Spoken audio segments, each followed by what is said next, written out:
नमस्कार दोस्तों मेरा नाम है आशीष मुंबई वाला और मैं फाइनेंशियल प्लानर हूँ। आज की इस वीडियो में हम देखेंगे short term capital gain and long term capital gain कैसे कैलकुलेट किया जाता है और लॉन्ग टर्म कैपिटल गेन में जो इंडेक्सेशन होता है वो किस तरह से होता है और साथ में CII क्या है वो भी देख लेते हैं। तो चलिए स्टार्ट करते हैं आज का video regarding STCG and LTCG। दोस्तों अभी तक अगर आपने मेरा चैनल सब्सक्राइब ना किया हो तो please subscribe the channel and click the bell icon, जिससे कि आने वाले सभी वीडियो का नोटिफिकेशन आपको मिलता रहे। सबसे पहले हम देख लेते हैं कि शॉर्ट टर्म कैपिटल गेन कैसे कैलकुलेट होता है। रियल एस्टेट में या मतलब प्रॉपर्टी में जो short term capital gain calculate होता है, फॉर एग्जांपल हमने अभी 50 लाख का कोई रेसिडेंशियल फ्लैट लेके बेच दिया। हमने ये फ्लैट 50 लाख में बेचा, ठीक है। उसमें 50,000 मान लीजिए सेलिंग एक्सपेंस मतलब ब्रोकरेज पे किया, क्योंकि जनरली जो स्टैंप ड्यूटी होती है वो बायर पे करता है। तो यहाँ पे हमने ये, ठीक है, और ये जो पर्टिकुलर फ्लैट था वो हमने परचेज किया था मान लीजिए 35 लैक्स में। हमने विद इन 24 मंथ्स, क्योंकि 24 महीने से ज़्यादा रखते हैं तो लॉन्ग टर्म हो जाता है, तो विद इन 24 मंथ्स हमने ये फ्लैट परचेज किया था और अच्छा खासा हमारा प्राइस अप्रिसिएशन हो गया। और उसमें हमने मान लीजिए 4 लाख का फर्नीचर करवाया ड्यूरिंग द टाइम होराइजन, 50,000 का कलर करवाया। तो हमारा शॉर्ट टर्म कैपिटल गेन हुआ।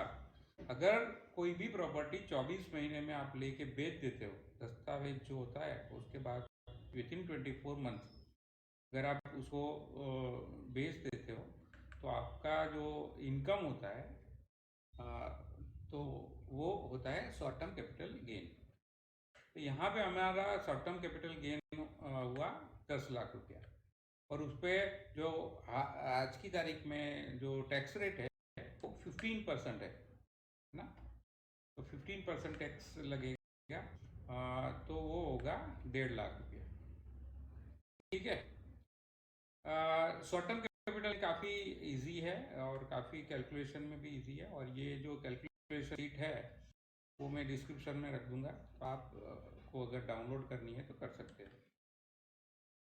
अभी हम देख लेते हैं कि लॉन्ग टर्म कैपिटल गेन कैसे कैलकुलेट होता है। जो हमने एग्जांपल लिया वही एग्जांपल हम यहाँ पे लेते हैं, और 24 महीने से ज़्यादा अगर ये प्रॉपर्टी हम रखते तो उसमें लॉन्ग टर्म कैपिटल गेन कैसे कैलकुलेट होता है। मान लीजिए 2019-20 में हमने ये प्रॉपर्टी बेचा। कितने में बेचा? जब हमने ज़्यादा टाइम रखा है तो हमने ज़्यादा अमाउंट में बेचा होगा। 50 लाख की जगह यहाँ पे हम 60 लाख लेते हैं, ठीक है। 60 लाख में हमने बेचा, हमने मान लीजिए 5 साल रखा। हमने 2014-15 में ये फ्लैट खरीदा था, और अभी 19-20 में हमने बेचा 60 लाख में। यहाँ पे हमने नेगोशिएट करके ब्रोकरेज पे किया 50,000। हमारा ये टोटल इनकम हमारा हुआ 59,50,000, ठीक है। तो ये हमारा selling price minus selling expense, जो कि ब्रोकरेज जनरली होता है, ड्यूटी बायर करता है जनरली, ये होता है। चलिए अभी कॉस्ट ऑफ एक्विजिशन हम यहाँ पे नहीं रखेंगे, इफेक्टिव एक्विजिशन कॉस्ट यहाँ पे नहीं रखेंगे, जो कि शॉर्ट टर्म कैपिटल गेन में हमने रखा था। क्योंकि यहाँ पे ये होता है कि अगर लॉन्ग टर्म कैपिटल गेन पे टैक्स ज़्यादा है 20%, लेकिन आफ्टर इंडेक्सेशन है। तो इंडेक्सेशन कैसे होता है? देखिए हर साल CII मतलब कॉस्ट ऑफ इन्फ्लेशन इंडेक्स, ये एक अनाउंसमेंट होता है गवर्नमेंट के द्वारा कि भाई ये साल हमारा इन्फ्लेशन रेट कितना रहा, है ना। उसका एक टेबल बनता है जो कि 1981 से स्टार्ट किया था गवर्नमेंट अनाउंस करने का, और 2015-16 में एक नए तरीके से नया अनाउंसमेंट हुआ जिसमें लेवल के हिसाब से 2001-2 में ये इंडेक्स चालू हुआ 100 स्टैटिस्टिक नंबर, है ना। तो 2001-2 में से पहले का अगर कोई प्रॉपर्टी बेचता है तो उसको मान लिया जाता है, मतलब 2001-2 में जो उसका फेयर वैल्यू होगा उसको 100 मान के इसमें इंडेक्स होगा।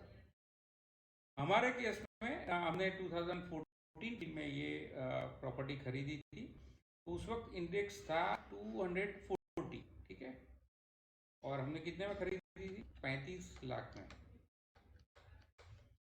ठीक है। उस वक्त at the time of purchase उसका इंडेक्स टेबल के हिसाब से CII के टेबल से वो था 240 का, 240 उसका इंडेक्स मतलब जो इन्फ्लेशन रेट था वो था 240।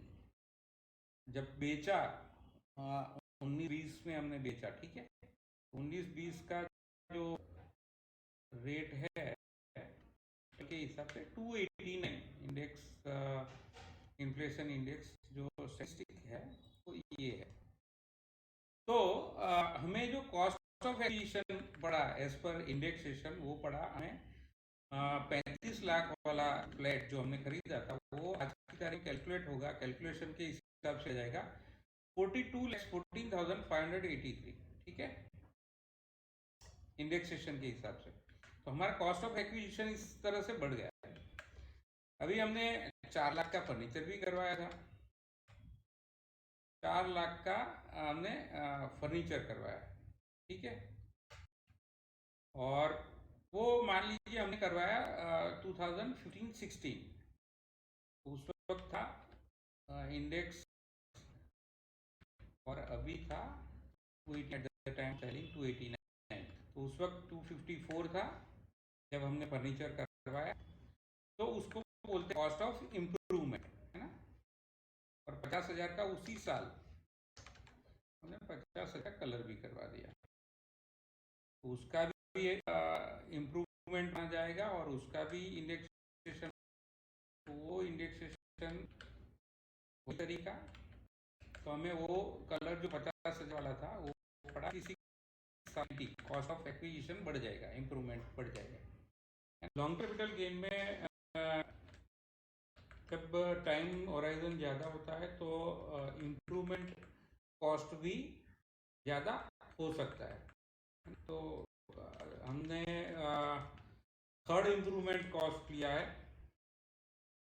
तो मे बी फर्नीचर और फिक्सचर्स में थोड़ा सुधार किया जाए, और तो और 3 हमने मान लीजिए इम्प्रूव किया, जो कि हमने 2 साल पहले ही किया था, तो उस वक्त था 272 का इंडेक्स, उसका भी इंडेक्स हो गया, है ना।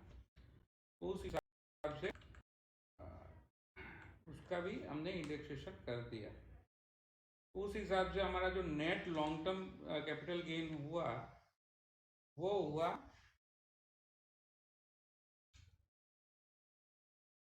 9 लाख लॉन्ग कैपिटल गेन हुआ, और उस पर 20% हमें टैक्स देना है, तो वो हुआ 1,80,000 हमें टैक्स देना पड़ेगा।